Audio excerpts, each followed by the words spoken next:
choices, new players, new models of care. You know consumer-first healthcare is everywhere. For us to build the future, to see what's new, we gotta look at the world from a different point of view. Consumer innovation ain't going away. I say it's here to stay. Today it leads the way. We gotta drop the silos. We're all the same team. Experience, business, tech, and marketing. So join us now. Join the revolution. Consumer-first health is the evolution. Status quo or like status no. Yeah, this is the healthcare rap. Yo, come on, let's go.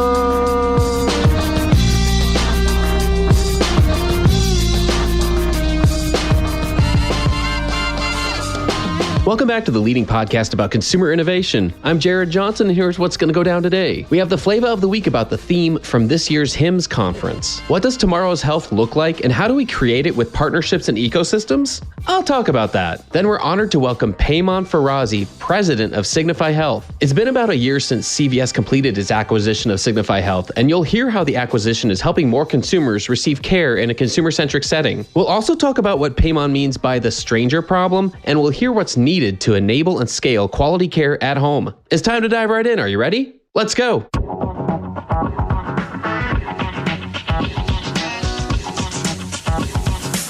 Flava of the week. Tomorrow starts with building the future of health IT.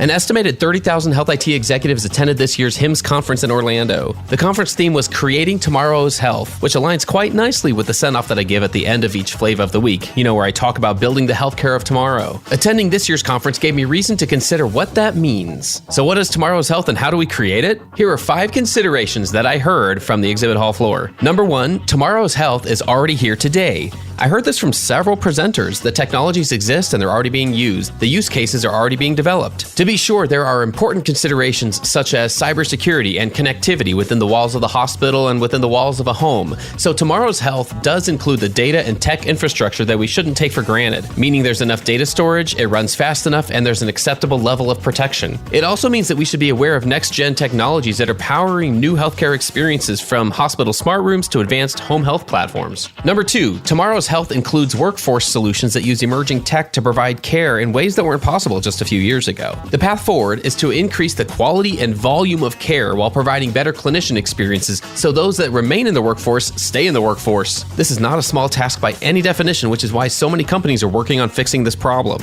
Number 3, building tomorrow's health includes more consumer-centered innovations. Here we are a couple of decades removed from digital health first entering the industry at scale. A majority of digital health solutions have focused on digitizing or improving existing clinical workflows and processes. Consumer innovation is the subset of digital health that uses human-centered design and other experience design tools such as co-creation and jobs to be done to design and build solutions that directly address improvements to the consumer experience. At HIMSS, this was a smaller segment of the exhibit hall floor and presentation schedule, but they were there. Number 4, tomorrow's health is happening through platforms, partnerships, and ecosystems. In order for health systems to play a leading role in improving the digital experiences that lead up to and follow care, it can't come from one player. Consumer experiences involve tasks, choices, and actions that influence their healthcare choices mostly before or after being seen by a care team. That's why it takes a coordinated effort and why partnerships and ecosystems are at the center of a consumer-centered future. And number 5, we'll build tomorrow's health faster and more effectively when someone takes responsibility for the consumer side of digital health. This could be a single leader in an organization raising their hand. It could be a group or task force that offers to take the lead in exploring what's possible and surveying the market. It could be a cross-functional community of evangelists and champions. Sound familiar? But one way or another, someone has to take the driver's seat and hit the gas. In the meantime, let's keep asking what tomorrow's health looks like and how to build it so that we can keep focusing on innovating on behalf of the people being served by the healthcare system.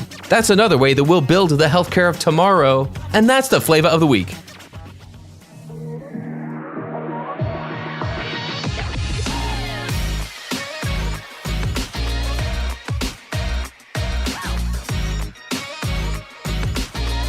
The flow.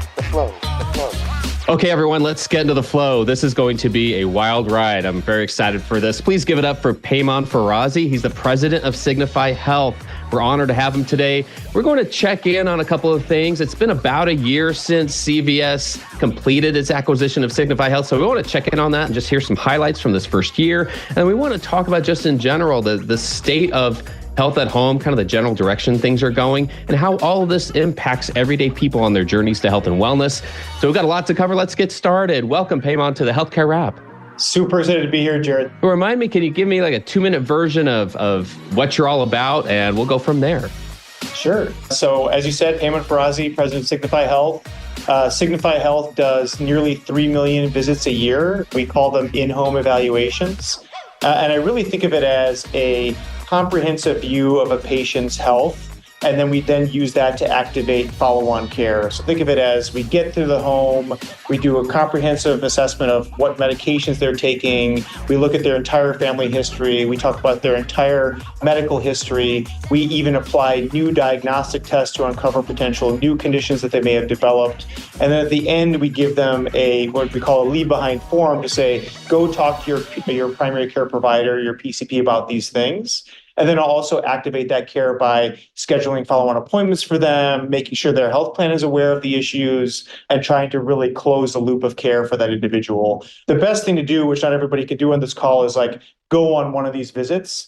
It's an incredibly rewarding experience to see the interaction with the member, which allows them to interact with a human being who cares deeply about their healthcare experience and get an assessment, perhaps even a second opinion from what they might get from their primary care provider. Well, I love this. Let's hear more about kind of the Signify Health structure around that. Can you give us like a layperson's description of Signify Health and some of the structure around making that possible, enabling the services you just described? Sure. I often refer to these as the superpowers of Signify Health. What are we really good at? And the first thing that we're really good at is member engagement or patient engagement.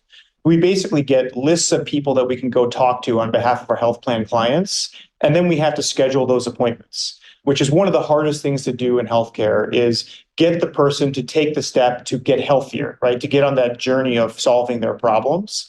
And that involves a multimodal way of engaging with members. We use outbound phone calls, text messages, emails. And one of the cooler things as the CVS Health transaction has gained steam is how can we use CVS Health's broader channels to better engage the member? So we have pharmacists scheduling the appointments now, which was a new thing for us that only happened since the deal closed. So member engagement, again, one of those superpowers. The second superpower that is often hidden is that we are a fully national at-scale home health provider. 3 million visits is a hard problem to pull off. You can think of us as an Amazon or Uber-like equivalent in terms of the complexity of the problem we're dealing with. And I often refer to it as a stranger problem.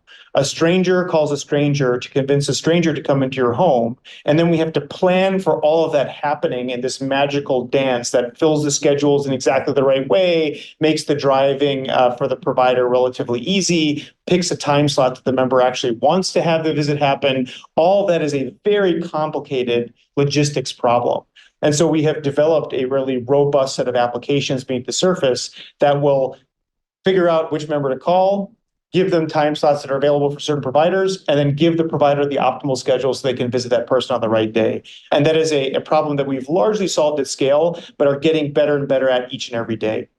So that's the second superpower. The third one, I'll kind of land on those three, is the clinical accuracy, the value of the visit itself in terms of its value to the member, the value to the health plan.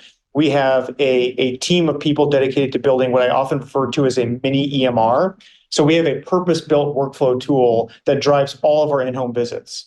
And that purpose-built tool is designed to maximize the member experience, make sure the provider can get through the visit as efficiently as possible, but also make sure that they're asking all the right questions. And that is an application that is really hard to build and really is at the core of the entire experience in the home. Those three things are largely what drives sort of the engine of Signify Health. There's other things too, but those are probably the big three.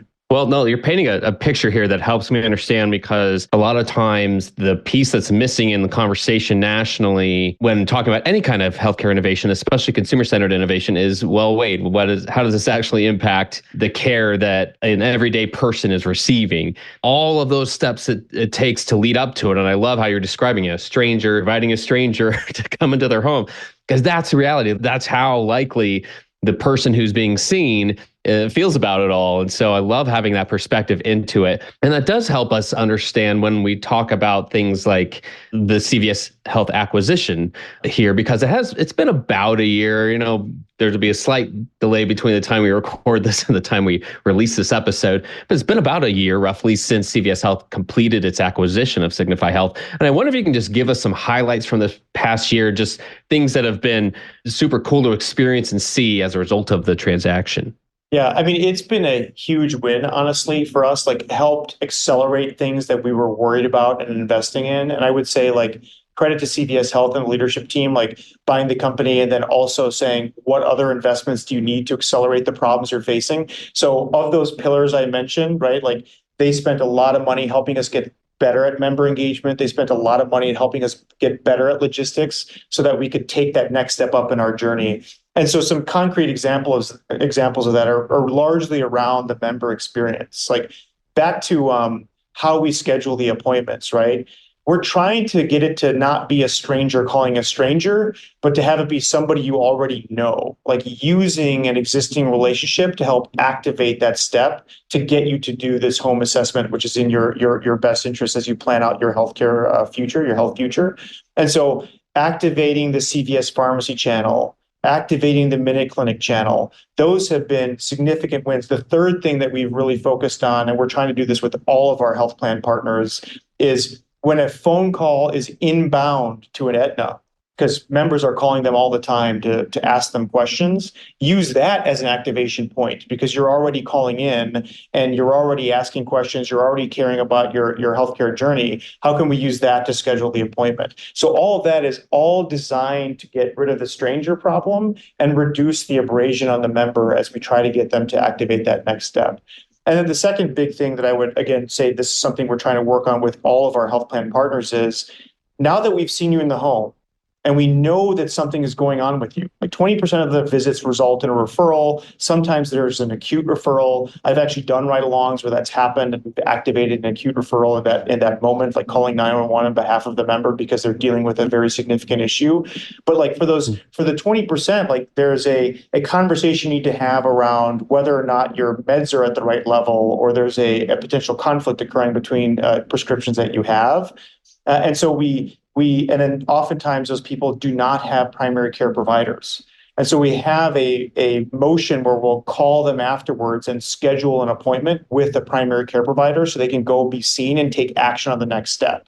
And what we've done with our friends at Oak Street is we now like refer them to Oak Street where the health plan gives us the ability to do that. And then we're striking up deals with other health plan partners with Humana, for example, having those kinds of conversations and basically saying, well, how can we activate that next step for your members in the way that fits with your strategy? But at the core of that is helping the member take the next step, not just leaving the home, giving them a piece of paper and saying, please take care of this yourself, but actually calling them again and saying, how do we help you again get to close that loop and address the issues that we've identified? Oh, that's really cool. Just so it sounds like the acquisition itself did enable like some upgrades, if you will, and some of the things that Signify Health was already doing at a very high level. What about on the individual level? I'm trying to think of like some more detailed examples of somebody who's experiencing care. It's fascinating to hear, honestly, there's an acute referral needed, for instance, during a visit, when those kinds of things are pretty easy to highlight the impact that a home visit's having. What I'm curious about is how familiar and comfortable are people at the end of the day still having more care come to them in their homes.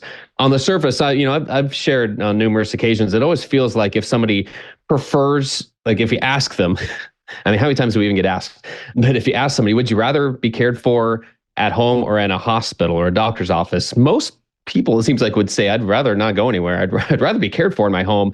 But then that does bring up, that's just not necessarily a familiar thing or experience to a lot of people. So like, is there, I would guess, as these services are scaled more, that people gradually become more familiar and comfortable with people coming into their home, and that often would have some kind of net result on their health and wellness. I don't have data on that, but I'm wondering, is it becoming more familiar and comfortable to people to be cared for in their homes? Yes. And I would say like, you're exactly right. Like the general trend in healthcare has been, I would rather receive care in my home, right? So the question is, how can we as an industry then meet them where they are and find a way to economically deliver that care in the home and deliver the same level of services that they would expect outside of the home? But I would also say too that like, while it's growing as a segment of people who want that, there's still people who don't. I mean, we do like one of my main sort of like tenets in life is customer obsession. Like how much time do I spend with our health plan partners, our members, our patients, our clinicians in the field, like all those people to truly get an understanding of what they're going through and what they care about and what the detractors are and how can we get better is basically my goal. And so we've done like deep dive studies on our members. In fact, we do NPS surveys now after every visit that we do to try to understand like did the visit go well or not. And I would say like one of our key findings is there's definitely a segment of people who want you in the home and there's another segment of people who don't.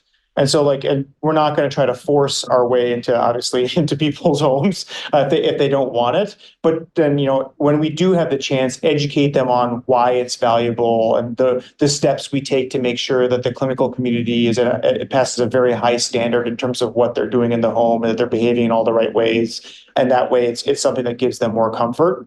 And the last thing I'll say too on this subject is when they do let us in our home, our NPS is phenomenal. Our NPS is, we last measured it to year to date, it's 74, which is very, very high and higher. And like, that's like true NPS, like 8 and above only, everything below 8 is a detractor on a 1 to 10 score, which is really world-class across multiple industries. And again, a testament to like, once you get past this hurdle of the trust factor and do I really want to do this? And is it as valuable as the visit as I'm getting in an office setting? And you realize, oh my God, it is. They want us to come back and the experience is very high. And that has a halo effect on all the other services they're buying from health plans or from providers and so on. Fascinating. And yeah, that NPS score is very impressive. That tells a lot. It always tells a story. You mentioned some platforms or technologies that help enable a high level of quality care at home. What can you tell us about those technologies? Can we dig into that a little bit more in terms of like what's needed to make this possible? Because you helped open my eyes to several of the moving targets, like the variables that are happening all the time. Sure. There's a lot, but I'll try to focus on really 2 areas. One is that mini EMR I mentioned. And then the second will be the testing that we do in the home, because the testing is really a really cool thread to follow on. And I think it's like kind of where the future of healthcare is going. For the mini EMR, think of it as in order to have a well articulated visit, the data on you has to be in that form, right? We have to know kind of the starting point of, well, what are your conditions and what meds are you taking and what is your family history, so that we can facilitate a conversation around, has that changed? Like what has gotten worse, and really try to spend most of our time on where things are going, not where things were. And so we spent a tremendous amount of energy finding the data from the health plans, from providers, integrating into our systems, making sure it's pre-populated in the form so that when the clinician gets there and has the visit, they are already educated and ready on this person's background and able to have a more robust sort of forward-thinking conversation. So that's one big thread. And I cannot stress enough like how hard that problem is. And I would land too, and like we've done, we're about to do a white paper with KLAS on the integration that we did with Humana. I won't, steal too much of its thunder, but like it's really a real-time data flow conversation. It's an interoperability win, all towards getting that data front and center in front of the clinician's face before they even see the member. And then on diagnostic and preventative services, or DPS, so the diagnostic test that we do at home.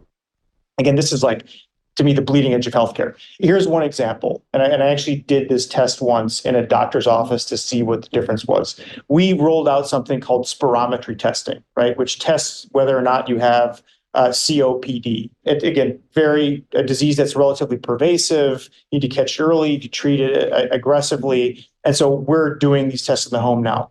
If you go to a doctor's office, there is a spirometry device that probably fills the room I'm in. So it fills the size of a medical office. It's huge. And then there's a specialist that has to administer that test. And then after about 15 to 20 minutes, they will tell you, yeah, you're good, or you have COPD, you should have a follow-on appointment. Well, now we have a device through our partners that fits the palm of your hand and can be administered by an NP or an MD in the home. And the medical efficacy of this is quite high. And so once a device gets to that point where it can fit into the palm of a person's hand, we integrate it into our mini EMR, we apply these tests in people's homes, and all of a sudden we can start telling you, you might have COPD, and make sure that that person, again, gets the follow-on care that they need. And now think of that across multiple other possible diagnostic settings where you can take it to them rather than having to go through this rather expensive setting to get the test done. That's incredible. It is, especially how mobile and how capable that is now. You're right. That really is the bleeding edge of things. Yeah, these device manufacturers are getting quite clever. Like they're just shrinking devices more and more and more. And it's fascinating to see like this whole trend on do it at home, maybe we'll call it that, or do it yourself, is going to grow more over time, in my view, as there's multiple companies out there, and several of them, again, are our partners, trying to solve, like, how do I do this in a way that is perhaps more effective? I will say, like, I somewhat empathize with this in the sense, like, I have little kids, and if you have little kids, you know how many times you take them in for ear checks. Like there's constantly looking for that. There are people working on that problem too. Like how do you make an otoscope super affordable to people so they can check their kids' ears more regularly and avoid sort of like the back and forth of going into an office. We're trying to solve that for America's seniors, but also other segments as well as it relates to commercial and Medicaid, and those populations are growing for us. Fantastic. What if we do keep looking ahead a little bit? What can you tell us about like where you're focusing for, say, like the next 6 to 12 months, like where either Signify Health is or you personally? Sure. I can happy to talk about myself too, Jared. Maybe the upcoming trips I've got. No, but in all seriousness around Signify Health, it's really simple for us. It is doing more in the home, right, is a big area of focus. Serving more members, right, is the other big area of focus. So I'll actually take those in reverse order. We have historically done most of our in-home visits for people under Medicare Advantage health plans. So again, America's seniors, as I kind of referred to them earlier. But we are seeing increasing demand from health plan partners to fund these visits for Medicaid patients as well as Affordable Care Act, or what I refer to as commercial patients or commercial members. And that changes the problem a bit, right? Like what works for a person who's 65 and older will not work for somebody who's 32. And so that's causing us to shift and invest in different ways in which how to engage those communities and do the same thing I was mentioning before, is solve that stranger problem. So that's one big area of focus. And the second, again, is doing more in the home.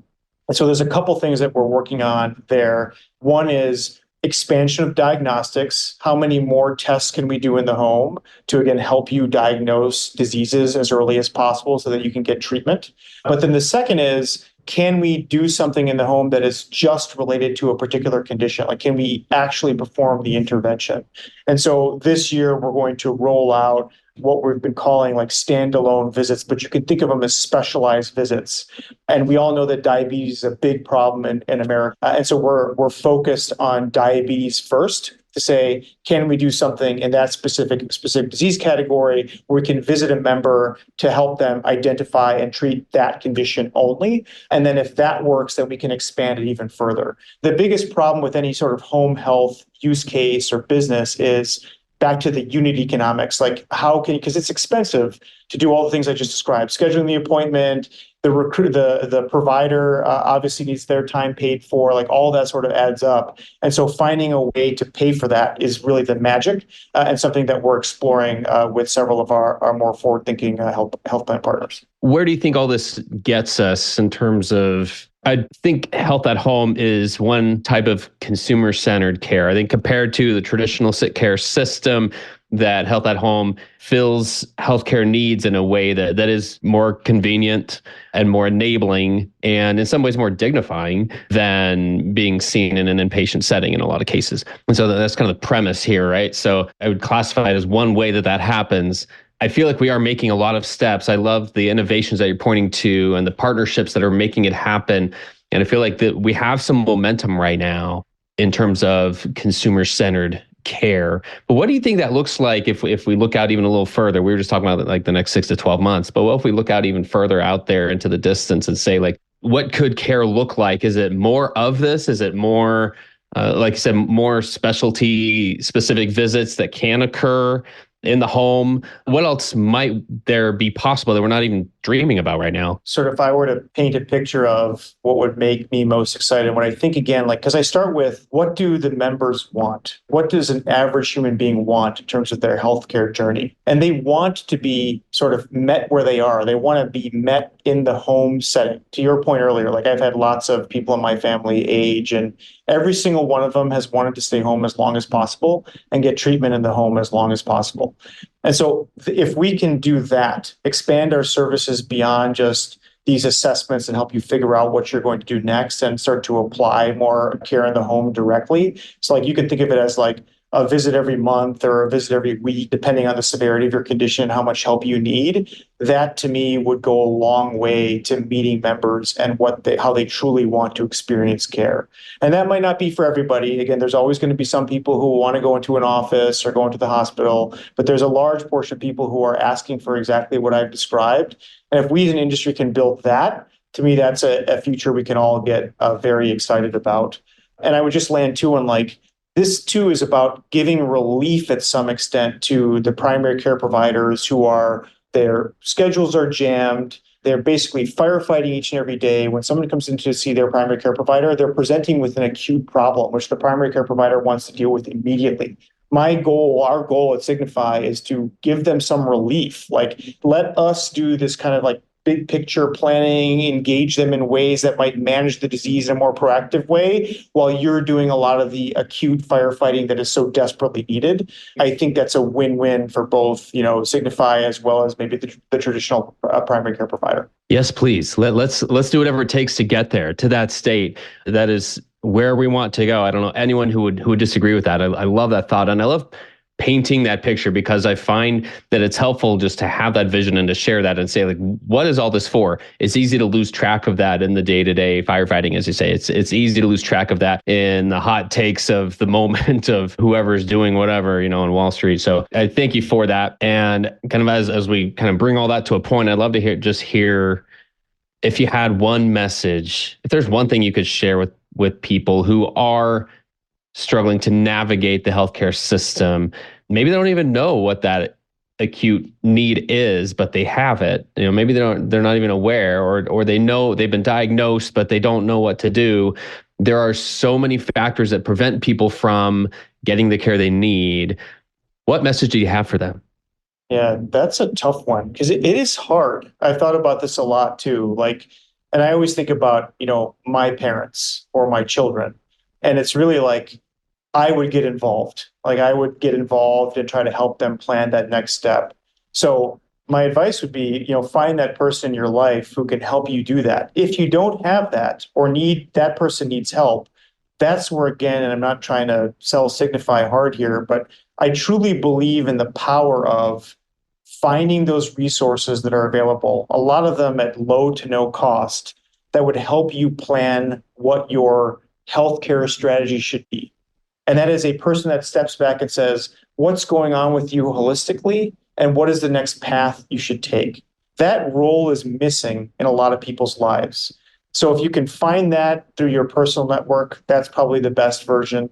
The second best version would be services like Signify, which are free to members, by the way, because health plans pay for them, and leverage those resources to help you plan, make sure that you take a step back and say, where am I in my healthcare journey and what should my next step be? So the next time I go to my doctor and we have that firefighting discussion, I'm ready to help shape the future where this is going to go and make sure that I'm involved in my healthcare, what's happening with me and what meds I'm taking, so I'm in the best possible path. I will say that the reason I feel so strongly about this is this is actually a huge private industry. Executive health resources exist out there where people spend lots of money for concierge care, where they go and do exactly what I've described. And Signify is offering a version of that at no cost to members. And it's, to me, a no-brainer to level set and say, am I on the right path? Do I have the right plan? And go do that. So that would be my one message is take the time out in your life to step away from the firefighting and come up with a holistic end-to-end plan for your health to make sure that you're on the right path.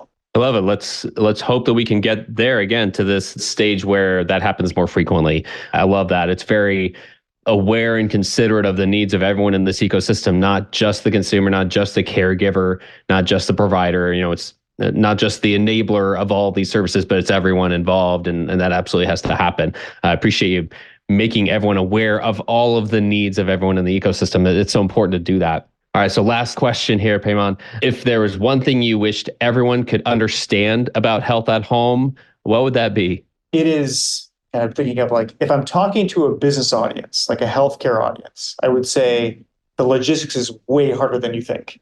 It is a much, much harder problem than people, I think, realize, as there's a lot of folks out there trying to build and scale up solutions to this problem. If I were talking to a patient, I would say, trust the system. Trust people like Signify, trust other home health providers. Know that we're doing a lot of work and that we keep our standards really high for who we're hiring and the quality of the experience. Then that should give you, and that we care very, very deeply about what that is like and that it goes well. And that should give you some comfort in letting that person into your home. But yeah, those two things, depending on who's listening.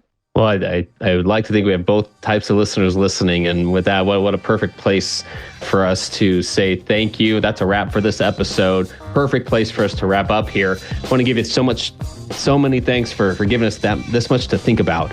These are important things to understand as we're constructing different sides of healthcare experiences here. So it's been an absolute pleasure speaking with you. I want to thank my guest today, Paymon Farazi from Signify Health. Thanks so much for joining us today. Thanks, Jared. It was a pleasure. Anytime, man.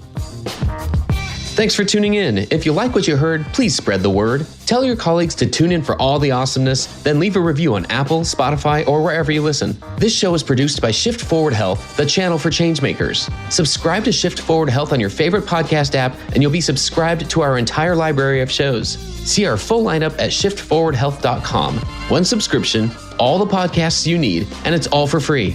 And remember, we might have a lot of work to do in healthcare, but we'll get there faster together. Thanks again.